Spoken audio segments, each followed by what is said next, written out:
இந்த ஆடி மாதம் முழுக்க தெய்வத்தை வணங்கக்கூடிய ஒரு மாதம். இந்த மாதத்துல பொறுத்தளவுக்கு நம்ம மனித கர்மாக்கள், அதாவது மனிதனுக்கு உட்பட்ட கர்ம கிரியைகள் எதுவுமே செய்யக்கூடாத மாதம் இந்த ஆடி மாதம். இந்த மாதம் பொறுத்தளவுக்கு நம்ம தெய்வ வழிபாட்டை மேம்படுத்தக்கூடிய ஒரு மாதம். இந்த தெய்வ வழிபாடு நம்ம செய்யக்கூடியது எல்லாமே வலிமை மிக்கதாக இருக்கும். ஏன் அப்படின்னா இந்த தெய்வம், இந்த வழிபாடு, இந்த பரிகாரம் இது எல்லாமே குறிக்கக்கூடிய கிரகம் யார் அப்படின்னா குரு பகவான் தான். அந்த குரு பகவான் உச்சம் பெறக்கூடிய மாதம் தான் இந்த கடக மாதம் அப்படின்னு சொல்லக்கூடிய ஆடி மாதம். இப்ப நீங்க சொல்லலாம், ஏன் இந்த உச்சம் இப்படிலாம் சொல்றீங்களே அதெல்லாம் என்ன அப்படின்னு பார்க்கலாம். இந்த குரு கிரகத்தினுடைய அனுகிரகம் இந்த பூமிக்கு அதிகமாக கிடைக்கக்கூடிய ஒரு மாதம் தான் இந்த ஆடி மாதம்.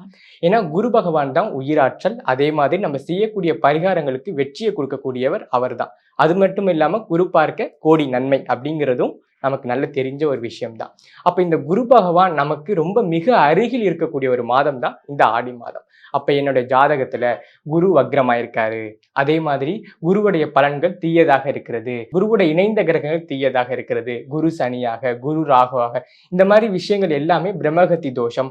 அதே மாதிரி திருமண தடை. இப்ப குரு சனி இருக்கிறவங்க எல்லாத்துக்குமே புத்திர தடை அதிகமாக இருக்கும். ஏன்னா சனினாலே தடை, குரு தான் நமக்கு என்ன புத்திரக்காரகன். அப்ப அவர் சனி பார்க்கும் பொழுது என்ன ஆகுது அப்படின்னா நமக்கு புத்திர தடை, இந்த மாதிரி விஷயங்களை நமக்கு நடக்கிறது.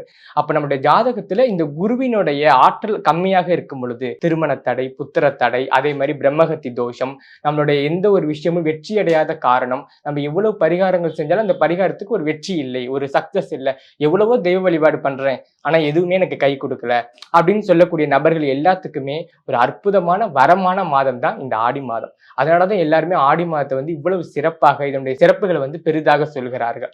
அப்ப இந்த ஆடி மாதம் அப்படிங்கக்கூடிய விஷயங்கள்ல நமக்கு வரக்கூடியதுதான் ஆடிப்பூரம், நாக சதுர்த்தி, கருட பஞ்சமி. இந்த எல்லா விஷயம் பார்த்தீங்க அப்படின்னா நமக்கு இந்த புத்திர விஷயம், திருமண தடை, இந்த மாதிரி விஷயங்களை போக்கக்கூடிய ஒரு மாதமாக தான் இந்த ஆடி மாதம் நமக்கு இருக்கிறது. அப்ப இந்த ஆடி மாதத்துல நம்ம தெய்வ வழிபாடு செய்யும் பொழுது, இந்த குரு பகவான் ஆற்றல் நமக்கு பக்கத்திலே இருக்கும் பொழுது நம்ம செய்யக்கூடிய எல்லா வழிபாடுகளும் வெற்றி தான்.